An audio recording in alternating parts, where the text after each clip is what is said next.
गेल्या 2 दिवसापासून बंधुप्रेम news channel Solapur शहरातील चालू असलेल्या गुटखा धंद्याचा पर्दाफाश केला।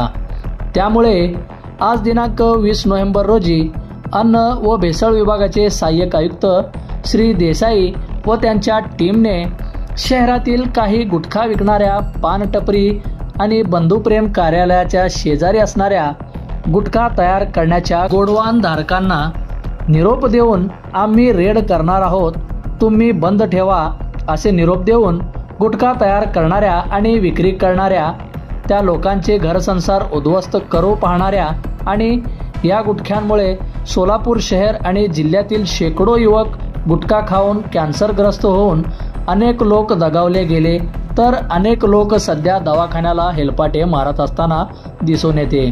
हे सर्व कारस्थान केवळ आणि केवळ अन्न व भेसळ विभागाच्या अधिकाऱ्यांना मिळणाऱ्या हप्त्यामुळेच शक्य।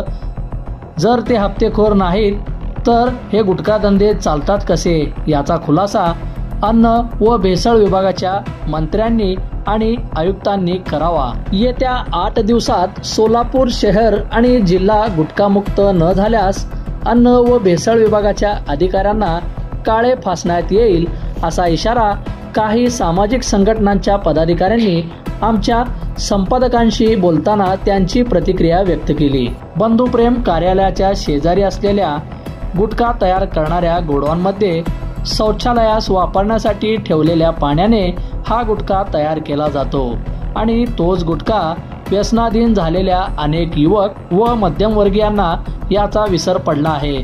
ते केवळ गुटखा नव्हे तर महिला मिश्रित गुटखा खात आहेत। त्यामुळे गुटखा खाणाऱ्यांचे संपूर्ण कुटुंब उद्ध्वस्त होत आहे। अन्न व भेसळ विभागाचे अधिकारीच याला जबाबदार। जोपर्यंत शहर आणि जिल्ह्यात गुटखा मुक्त होत नाही तोपर्यंत बंधुप्रेमची मालिका चालूच राहणार।